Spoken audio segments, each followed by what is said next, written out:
10 years of iPhone is not just 10 years of iPhone, but also a decade for the modern smartphone. At this point, younger generations have no clue just how much smartphones changed after 2007.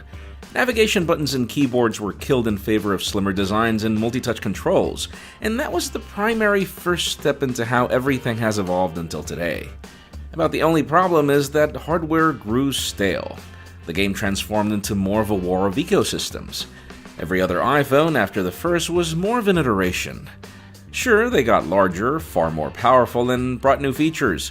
All details we'll provide in this chart on our website. But the primary reason for the love of loyalists and the pan of power users was that if you placed an iPhone on a table, it was really hard to tell this newer iPhone apart from the older one. This is one of the main reasons why the iPhone X is so important. Never has Apple deviated from the things that made an iPhone so much. This is really the first time that visual iteration makes a jump to visual innovation. In Tim Cook's words, "The future of the smartphone." But the question is if this first step is good enough to define how the future of smartphones should be. I'm Jaime Rivera with Pocket Now, and this is our iPhone X review brought to you by D-Brand.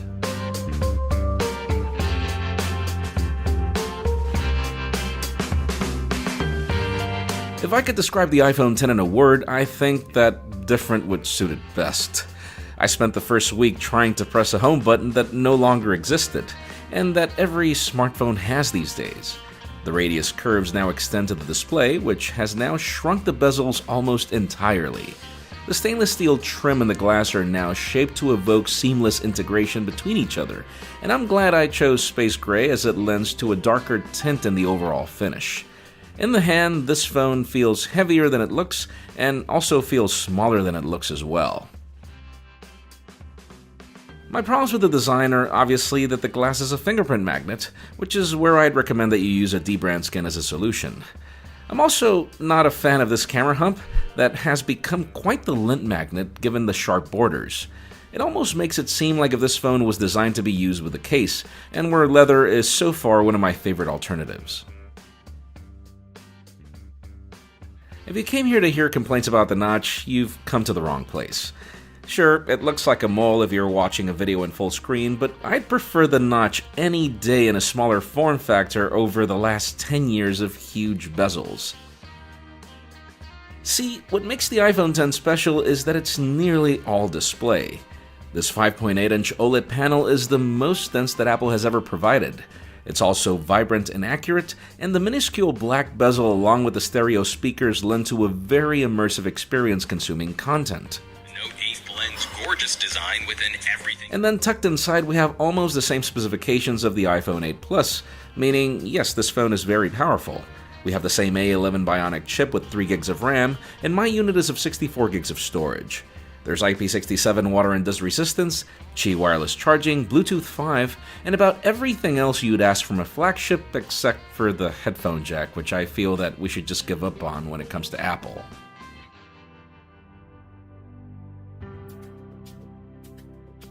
iOS 11 on the iPhone X has proven to be a very interesting transition. There are still old elements like the forgettable grid of icons, you can still swipe to the left from the launcher for widgets, you can still use 3D Touch for contextual menus, even if these are still inconsistent.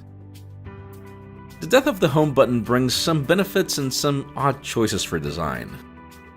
I love swiping up to get home from any app, as it feels like if you're throwing the application back in the launcher. Makes sense. I love switching applications with a simple swipe to the left or right, even if the right app switching is not always available or only lasts for a few seconds. Oh, and to call other applications, make a flipped L, which is quicker than swiping up and holding. At first this learning curve was a pain, but after a week I found a lot of common sense in it. Even the shiny home button indicator is a cool addition, which can even lead to some smiley faces depending on which app you're using. The things I don't like are the weird choices, like having the home button icon flip around if you're watching a video, which can lead to a ton of confusion. Or the status icons at the top, which don't seem aligned, waste space, and don't show all the information you want. And whoever came up with this idea of swiping from the top left for notifications and the top right for control center, like seriously. And then the app status continues to get better as I've noticed more services adapting to the iPhone X screen real estate, but essentials like Google are still lagging behind in a few applications like Inbox, which I care about a lot.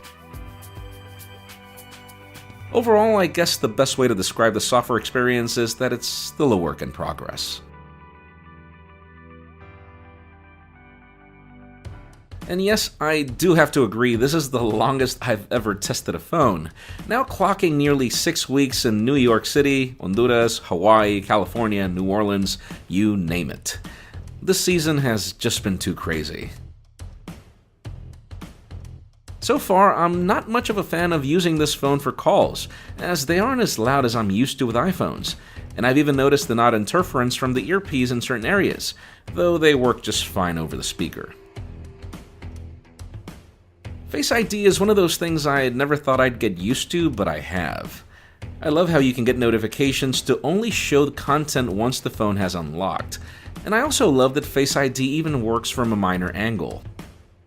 Those animojis are sadly not something I ever used again after my honeymoon period, but I'm sure they're fun to use at least for some of you. Things I do use every now and then are ARKit applications. I love how they provide added conveniences in being able to measure things, or test products with ease. This is one of those features that I feel is pointing in the right direction, along with just how well this phone performs. Whether it's gliding through menus or playing games, the experience is extremely fluid. I just wish my experience with battery life was just as good, but sadly it's not. Our own Anton D. Naj has achieved full days on a charge without a problem, but my unit sadly scratches a day of use, and I think it has everything to do with the fact that this phone is sporting an Intel modem and not a Qualcomm modem, as users have been able to verify. And then there's the camera. iPhones are usually devices you can trust for all auto photography, and the iPhone X is almost at the top of the food chain, second only to the Pixel 2 XL. Great results during the day with great saturation and detail, even if a tad overexposed in some cases. Though light photography is also top-notch, leading to some of the best photos I've shared on Instagram lately.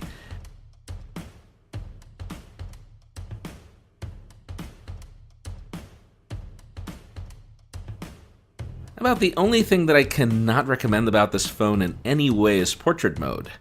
Either this phone doesn't like my natural highlights or it just has a very hard time detecting hair, or items like glass which are completely muted. Seriously, if devices like the Pixel 2 wouldn't exist, then this could probably be acceptable, but this is one beta that Apple really needs to work on. What I'm very impressed about is video. You may not get the manual controls you get from an LG V30, but the resulting clips from this phone don't make you really ask for them.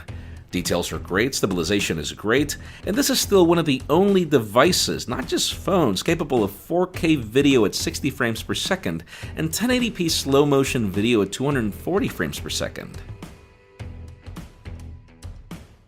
I just wish that the selfie camera would have this same stabilization for video, but at least Apple is offering a wider crop now, making this camera good enough for vlogging. This is also the first time that I'm able to survive with entry-level storage on an iPhone. Apple's support for HEVC makes both photo and video storage a breeze, and I love how applications I don't use are offloaded until I need them.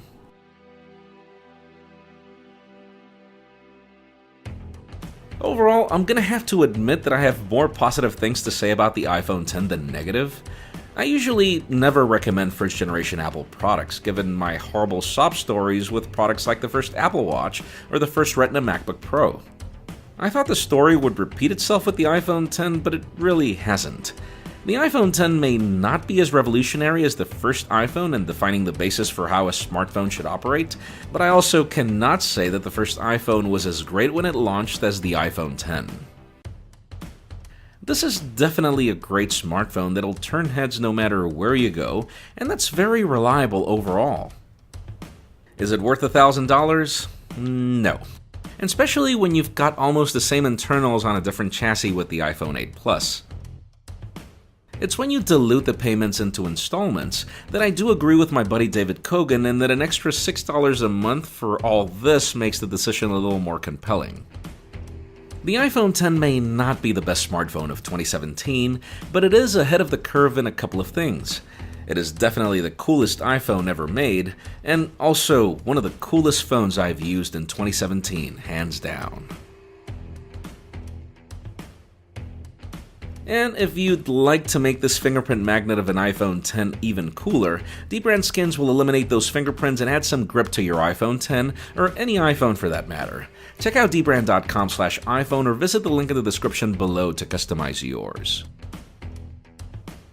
And also, be sure to chime in the comments what you think about the iPhone X and what comparisons you'd like to see next. And also hit that subscribe button to not miss out. The top card leads to our iPhone X unboxing vlog, and the bottom to our honeymoon phase with the iPhone X.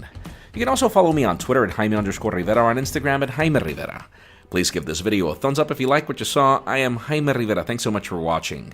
We'll see you on the next one.